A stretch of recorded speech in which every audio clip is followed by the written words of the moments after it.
topics and opinions expressed on the following show are solely those of the hosts and their guests and not those of W4WN Radio, its employees, or affiliates. We make no recommendations or endorsements for radio show programs, services, or products mentioned on air or on our web. No liability, explicit or implied, shall be extended to W4WN Radio, its employees, or affiliates. Any questions or comments should be directed to those show hosts. Thank you for choosing W4WN Radio.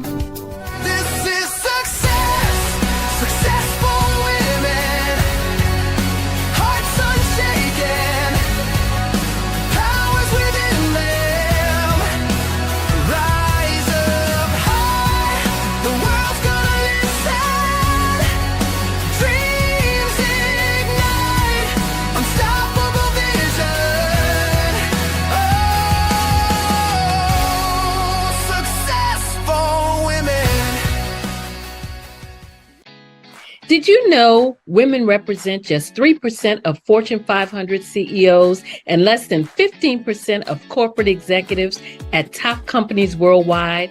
Have you wondered what the secrets are to getting into the top ranks, whether in the private or public sector? Do you want to figure out how to stop being held back in your career or passed over for promotion? Then you're in the right place. Hi, I'm Dr. Madeline Ann Lewis, President and CEO of the Executive Women's Success Institute. I have decades of experience in the military, the federal government, and corporate America, and my mission is to help women succeed and tap into their full potential. I want to reach 1 million plus women around the world to become the leaders they are meant to be. So if you want to move into a management or executive level position, or maybe you are a female veteran transitioning out of the military into business entrepreneurship, then reach out to the Executive Women's Success Institute at 301-693-3284. Let us get you on the fast track to success.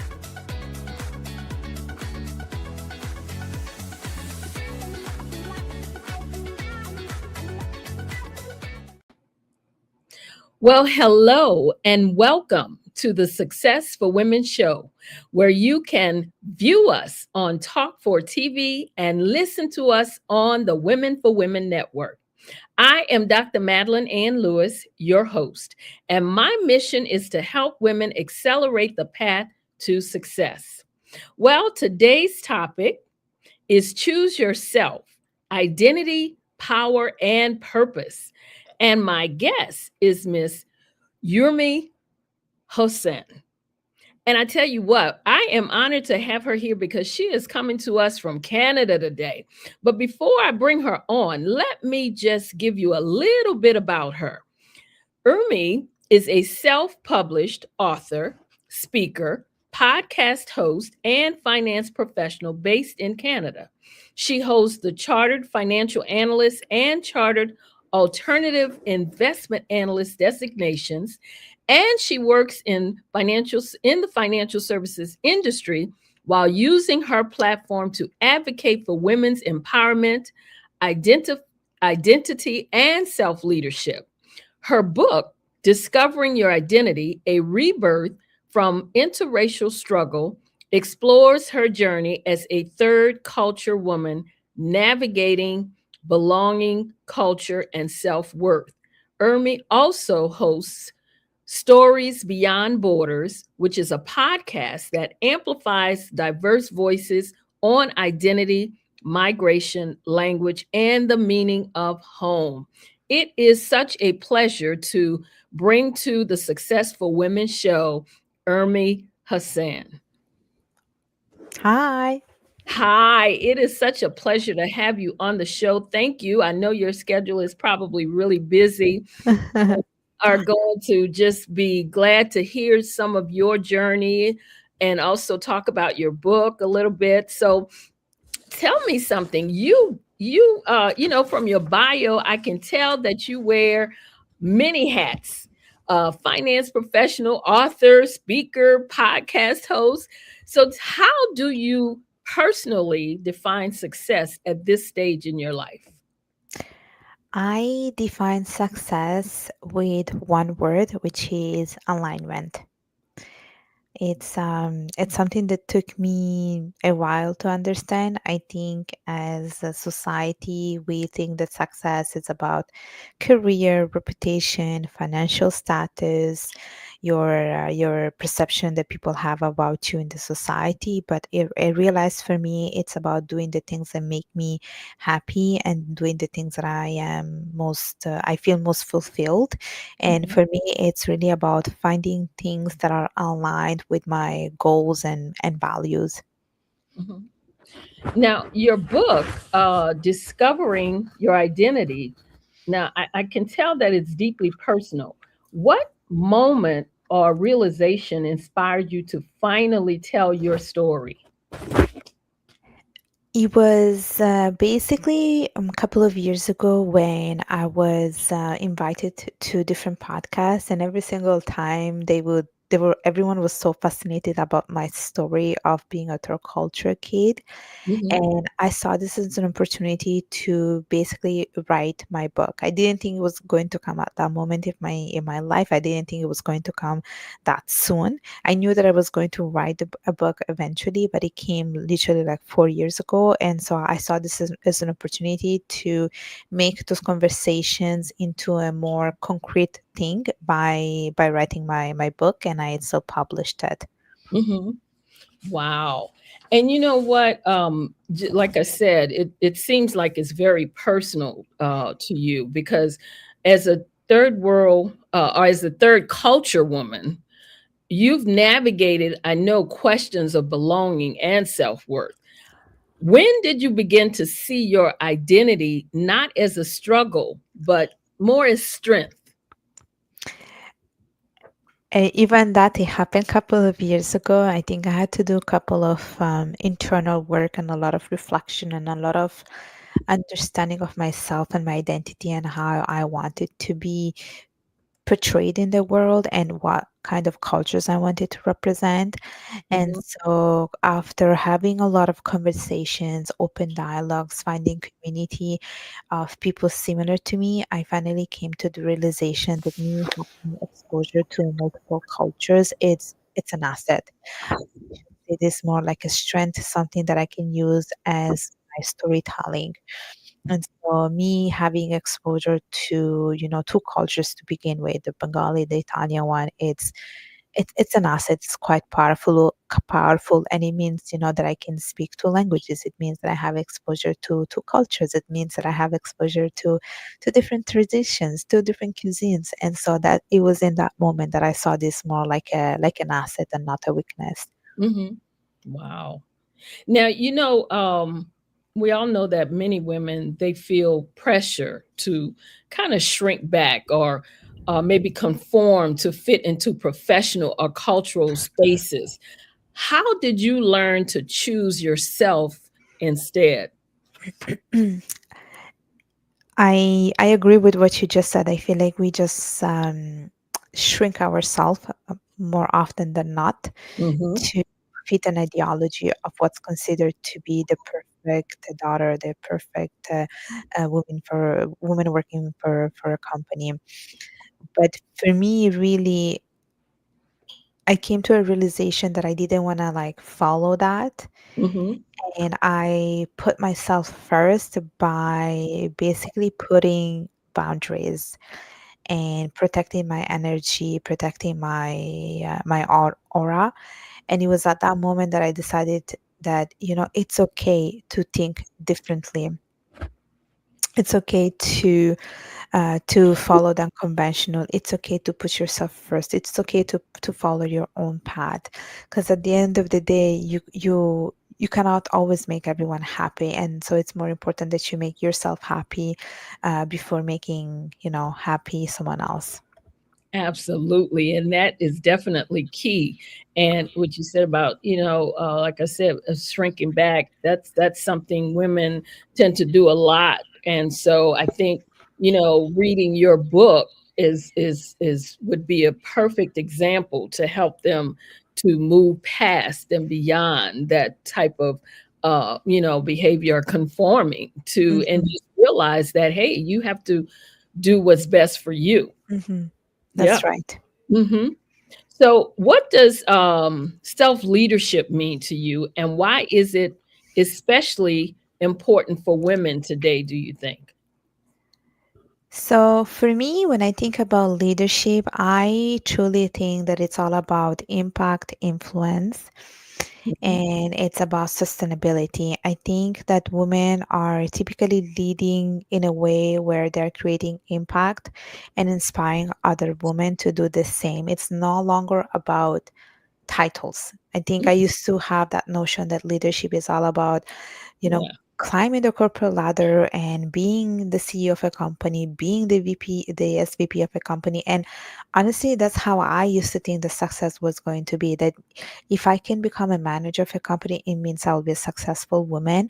But I mhm, realized that I was developing those leadership skills even by being in a lower level positions. And it wasn't, about my title. It was about the fact that I was part of a community, building a community, giving back to the community. It was about inspiring other people, and that's how I started to see leadership. It's about leading by example and being inspiration to other people and making sure that you are creating an impact. And when I think about big names, most important leaders that for me were true leaders, that's what they did. Like if I think about Gandhi, who is someone that I very much admire, I think he was a true leader, very charismatic. He was giving back to the community. He was helping people, and so for me, that's what it means when it comes to leadership. absolutely. And you're absolutely correct when you say, a lot of people look at leadership as having a certain title, and that gives them that, oh, I'm the leader. But it's really not about titles. It's about you and how you handle yourself, the way that you, like you said, the impact you make, and how you're, the people that are looking at you, just what exactly are they thinking of you as the person, Mhm, they want to follow, you mhm. know? So, and all those things, that plays a big part in leadership. And again, like I said, a lot of people don't realize that it's not about the title. Yeah. That's it. That's it. Yeah, for women who feel caught between cultures, expectations, or certain roles, what do you think is the first step toward reclaiming their own authentic identity?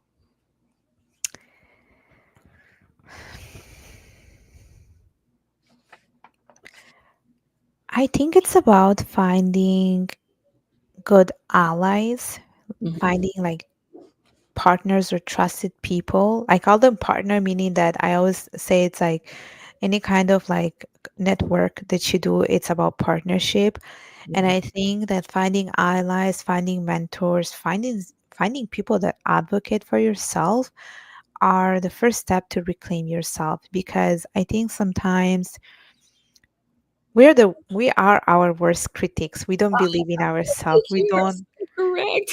we we don't trust ourselves. And I think sometimes if you have the right kind of people around you who support your ideas and who encourage you, Mhm, they will help you to find that power that it's sitting there, but it's waiting to be used.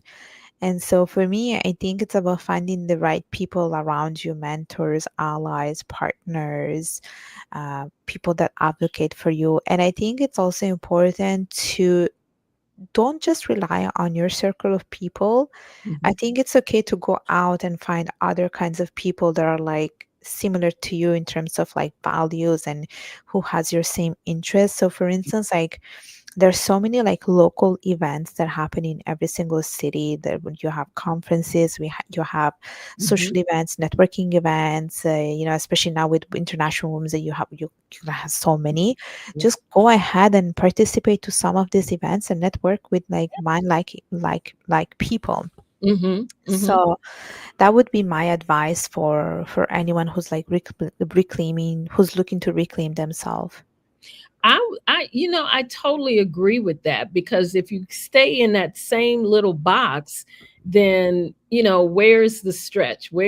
How are you going to, know what how you should, look at, in other words, have different perspectives too, Mhm. because when you meet different people from different places, like for example, here I'm here in Maryland and you're in Canada, so we're kind of reached across here, Yeah, to network, and that's pretty much what it's all about. And you have to, and I think that's why I like to bring guests on from different areas of, around the country, different things like that, because it's always a different perspective. You can always see what how they look at things, even with leadership, even with success. Everybody have their own definition of those things, mhm, of how leadership should be, how success, how to define success. But if you stay in the same little box, then you're going to keep that same opinion. exactly. You won't have that different perspective. Yeah. That's it. I agree, and I think that's how you get like different ideas and different interests is when you get outside of that comfort zone and you're willing to speak with someone that you would never have Mm, spoken before. Yeah. exactly. Exactly. Now, representation is a major theme in your work. I know that. So, what do you believe telling our stories, especially as women of color or immigrant women, why is that so powerful? So for me, when I think about representation, it's about possibilities. Hmm. And I also think representation as leading by example Hmm. and being determined. So, what I mean by that, and for me, representation, like I said, is very, very important. But for me, really, what it means is that I'm showing up for myself, but I'm showing up for other people. And if I Absolutely. do not show up at all, I'm not making any kind of changes.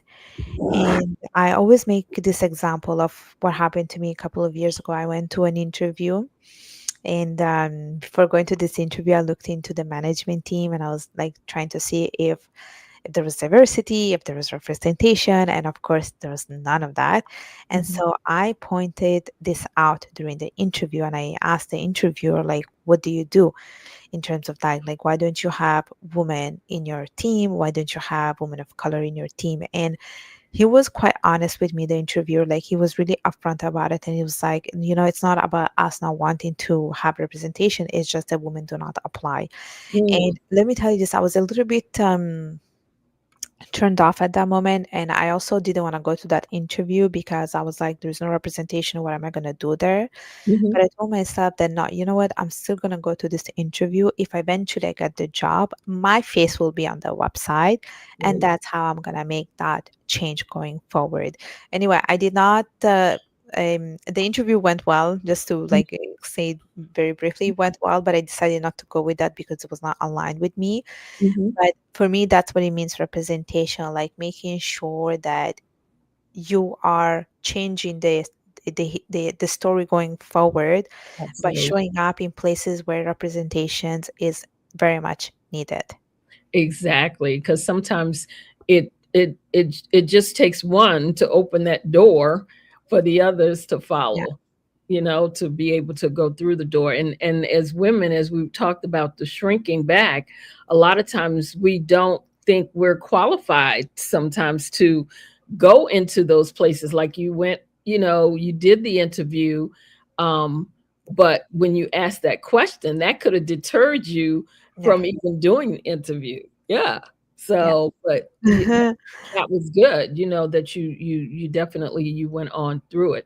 Now, your book, when you talk about it, discovering your identity and different things like that, what made you decide to write your story? What made you decide to just put it in print? You know what? I read another book prior to writing my book, and when I was reading that book, I Hmm. just felt the person was telling my story. Like, it was so relatable. And I Hmm. thought maybe even my story could be relatable to someone. So that's why I wanted to write it. And I was going to different shows, to different mini podcast shows where they were asking my story of being a third culture kid, and they were all very interested in knowing my experience growing up in Italy. And so I was like, you know what? Let me just write it. Let me just write it and see where this could go. I just didn't think it was going to happen that soon. And for me, it was like journaling. It was digital journaling because I was just typing it, and I was Mm-hmm. typing about my childhood, my teenagehood. So it was quite nice as a process because I was reliving those moments as if they happened yesterday, even Mm-hmm. though like it's been 20 years. And Mm-hmm. so it was quite a nice process, and it's easy when you're talking about yourself. So Mm-hmm. it was quite effortless. I would just sit down every day and write it. And then I saw the actual concrete creation. I was like, oh my gosh, I did it. It's I can go and tell people I'm a self-published author now. Mm-hmm. Now, based on all of that, have you, ever struggled with, say, imposter syndrome, particularly being in the industry that you're in? And if you did, how did you work through it? Because again, like we talk about, a lot of women sometimes they don't feel qualified to be in those areas, in those spaces. So, was that something you ever struggled with? Okay, you know what? I was never familiar with this word until I started to go to webinars and workshop, and they would like talk about imposter syndrome, and I was like, what is that? What's that? Yeah. Exactly. What is that? But Hmm. you know what? I think we're all a victim of it. We just don't That's realize yeah. it. We Yes. just don't realize it. And I think me too. Like I always tell myself, I can do this, but then I start second guessing myself. And Mhm. that's when I realize that, okay, this is me. Like, it's my imposter syndrome. And I think every single person suffers from it, and women especially. And we're always like second guessing ourselves. And so me, one thing that I did, because I am guilty of it, I try to work on it. I try to work on it by reframing some of the sentences, by writing like positive affirmations that I can do it, by rewiring my brain to think otherwise. So I use this little trick to make it like work. And then Mhm. the other thing that I am starting to do is also like document a little bit of the things that I accomplished, because sometimes I'm thinking, I don't think I'm good enough for something, but then I'm like, no, but I did all of those I things. did all of that. Yeah. Exactly. So, And that's a good point, because I started doing the same thing a little while ago, because just like you, even though you do things, but until you put it down, you think, oh wow, I did do that. I can do that. And because we do second guess ourselves as women, and it's always, well, what if I'm not good enough? What if I fail? What if? It's always, in the back of your head, what if, so I totally agree with you. I started doing the same thing, writing those accomplishments down, and believe it or not, at the end of the year, couple years ago, I started making a video, and I do the video at the end of the year to put out there all the things that I accomplished, my company accomplished during the year. And I mean, it's always to me so amazing. It's like, dang, I didn't know did all that during the year. But that is such a good thing to do, believe it or not, because again, when that imposter syndrome hits you, just pull out your notes, pull out your, whatever, wherever you're keeping that information, and just look at the fact that yes, you are qualified. Yes, you can do it. You've done it.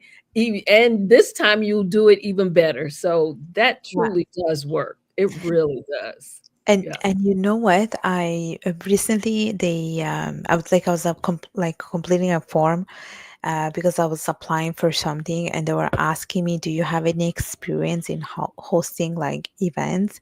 And in my mind, I was like, "Yeah, I do, but I don't know how many I have."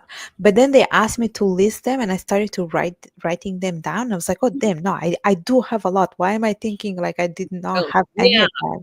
exactly.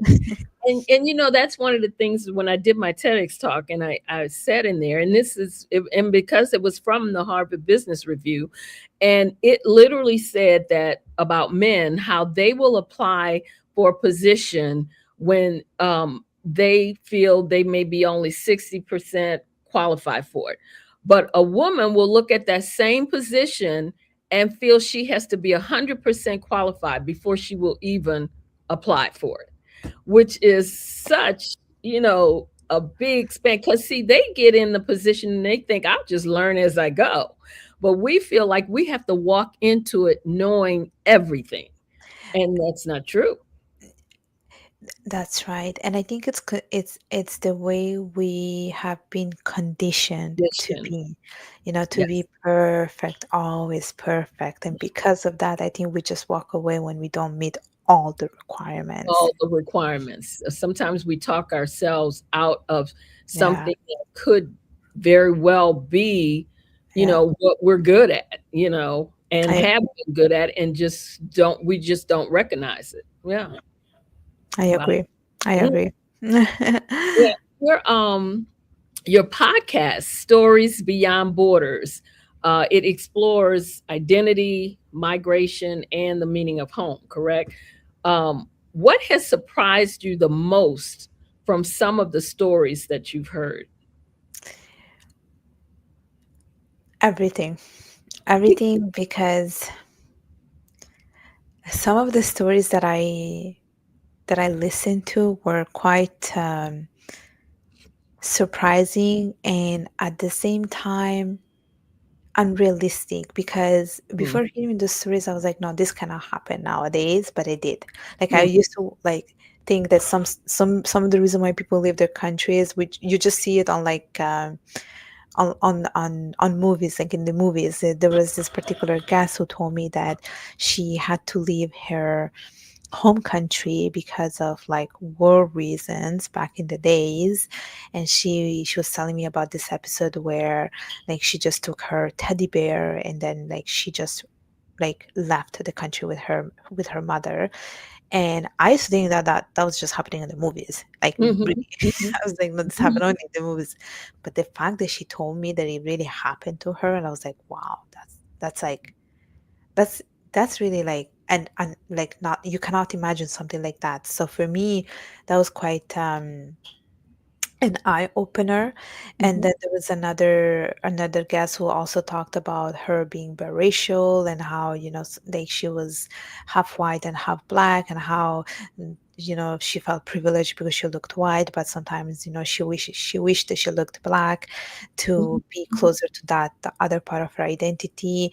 And a lot of the stories are really relatable too. Like, I invited people who are very similar to me, like they grew up in one country, but the parents come from another country. And even though the countries could be different, we mhm, all go through the same struggles, trying to fit in, trying mhm, to look alike, trying to be like that, those people that are living in the same countries as us. So mhm, it's been a nice experience so far. I enjoy, interviewing people, and mhm. enjoy hearing their immigration stories.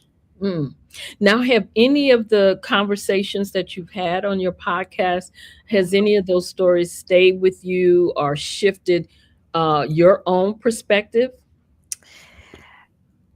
Definitely, one thing that I am much more aware is that every single human being has a story to share. Yeah. And one thing that I'm also much more aware is our names. Mm. We have, each one of us has a different name, and sometimes people ask me how to pronounce my name, like a little bit like you said Yeah, yeah. at the beginning. And I'm a bit more mindful too about like pronouncing people's names, Mhm. because I feel like when you are mispronouncing someone's name, you are in a way not disrespecting, but I'm trying to find a better word for this, but Mhm. you like, you're not showing respect towards the person's Right. story. And And then again, some people, I think they may not feel comfortable asking you how to pronounce it. But for me, I always do it if it's a name that I'm not that familiar with. I do it because I'm coming on air and we're putting it out there. So I want to make sure I'm putting it out there correctly. Now, I think there was only one guest that I had that her name, it was just a tongue twister. It was just it was just hard for me to pronounce it correctly, but I still tried to make that effort to do that because I knew just looking at the name, I couldn't just come on air and automatically think I knew what was. Yeah, You know. yeah, for sure. And I'm not like, I know that sometimes it's like it could be like a, an honest mistake. We don't do it on purpose. But I realize that it's important to ask people's name before, because names do carry a meaning, they do carry a history, a story, they do carry a lot. And sometimes behind a name there is really a lot. And Mhm. so for me, it's something that I'm a bit more mindful now, and I'm very curious now when it comes to names that I'm not used to it. I know Mhm. there's so much that this person can share about themselves.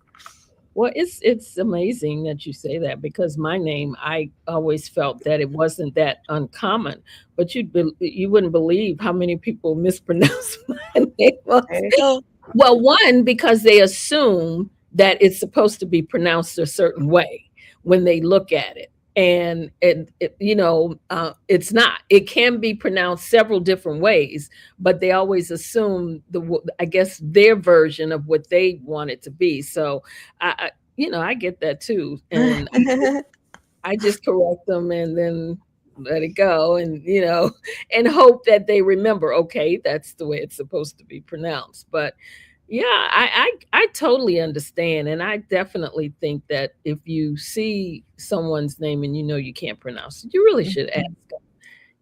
Out of respect that you, like you said, because you want to make sure that you're getting it right. So Yeah. I'm glad. I hope that I was getting. All good, all good. So tell me, looking back, what would you tell your younger self who was still searching for where she belonged?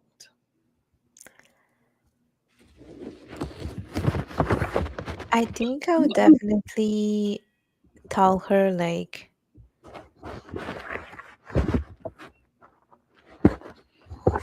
give yourself permission to be whoever you want. Mhm. Yeah. Wow. Okay. Now, your book, again, I keep going back to your book because I just think it's so fascinating. What do you hope women will take away after reading your book or listening to your work? What do you hope they'll take away from that? To accept themselves for who they are and embrace every single aspect of their identity, Mhm. and to basically pursue their goals in life, which don't have to be necessarily what society expects them to be. So to put themselves first, to follow their dreams, to dream big. Yeah. Okay. And just to make sure the listening audience know the title of the book, let me give the title again. It is, I want to make sure I got it right. It's her book is Discovering Your Identity, a Rebirth from Interracial Struggle. Is that the entire, I gave you the entire Yes, title, that's right? right. Okay, that's what it is. A rebirth, discovering your identity, a rebirth from interracial struggle. So I just wanted to make sure that everybody know, since we keep kind of alluding to the book, that remember what the title, and I'm going to type it in the chat so that it can go across the screen and be on there too. So finally, what's next for you, and how do you hope to continue empowering women to live boldly and unapologetically? So definitely, I do have a lot of things in mind, and there are a lot of things that are in the progress. So I definitely want to continue volunteering and being part of the organization Women in Leadership as the co-chair for the Montreal chapter and create events and community over there for the women in Montreal. Mhm. I do want to continue mentoring. I am a big advocate when it comes to mentoring and sharing your wisdom with the other women. And I think that happens really through conversations from one woman to another woman. Mhm. And the other thing that I want to do, and you like did it, which is to deliver at TEDx eventually. It's Okay. my it's my big dream is to be on a stage and speak.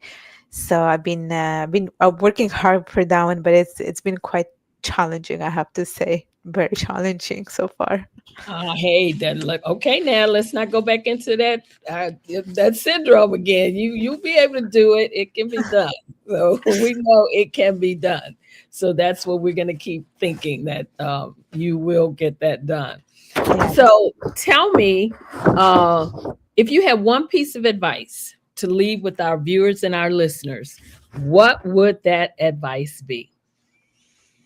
One piece of advice would be to invest your time Mhm. in getting knowledge, to continue studying and to have a life as a lifelong learner.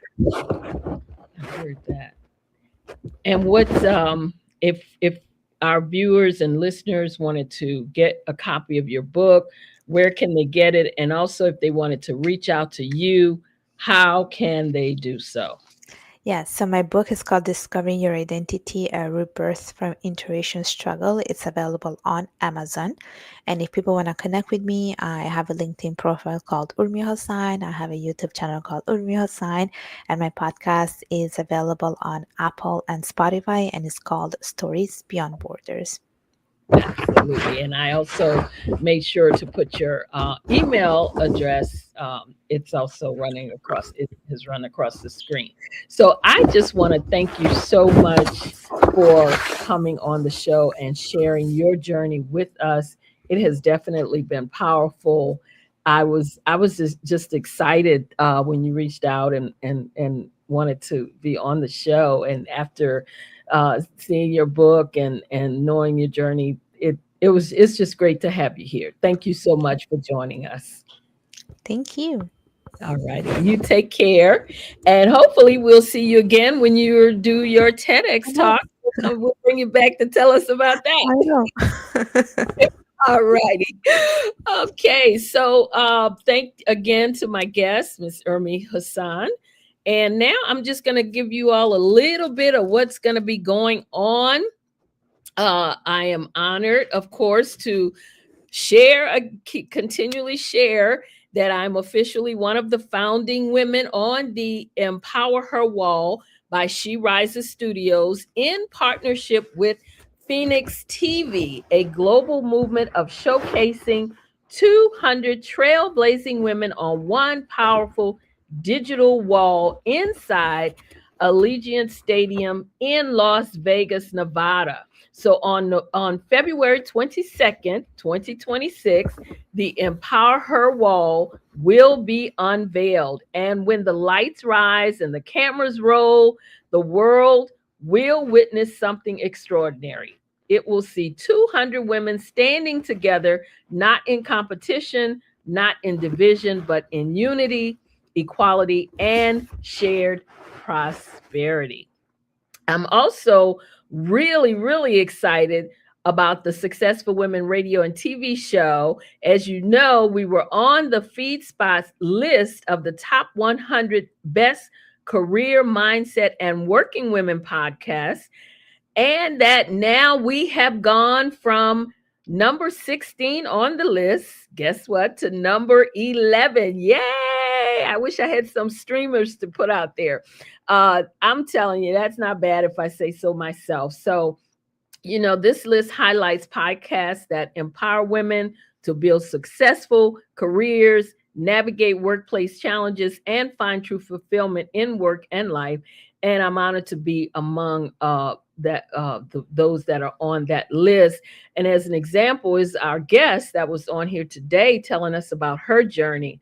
of, how she did the things that she did. So those are the types of things that we want to continue to bring on the show and share with you all.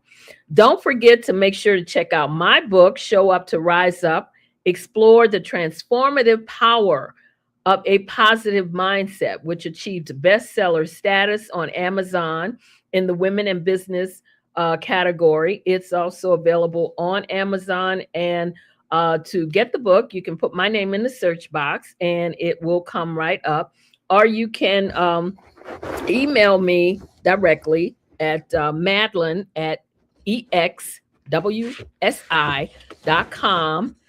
Or go on my website, which is www.exwsi.com.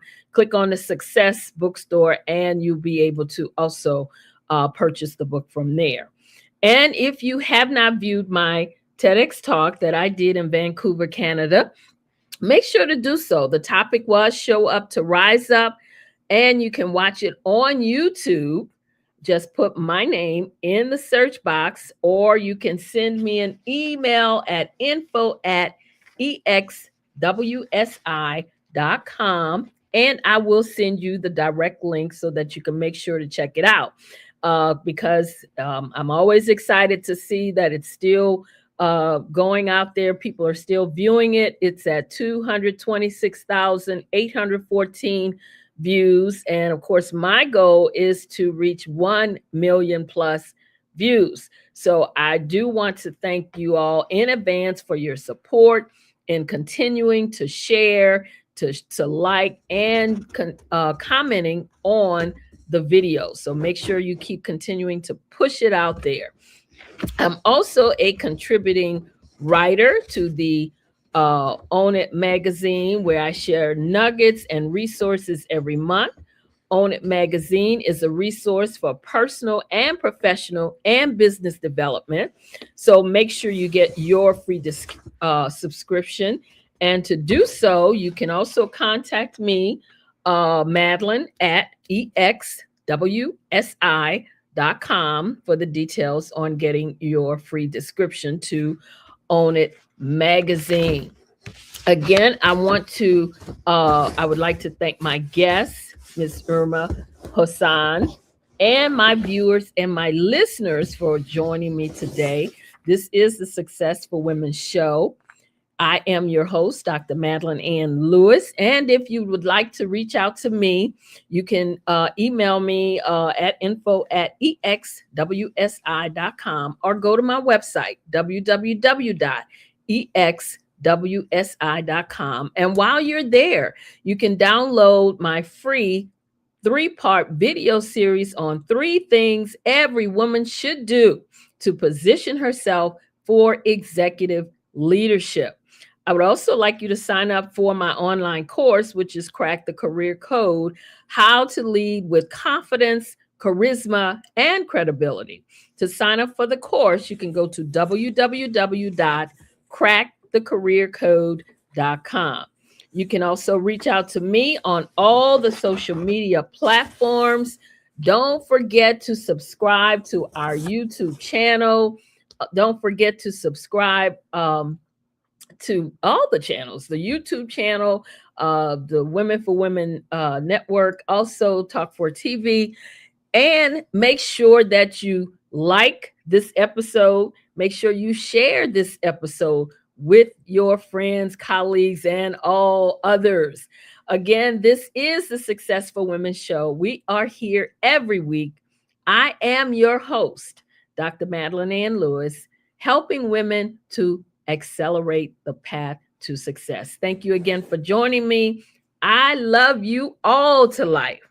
And as always, be well and stay safe out there. This is success. Success.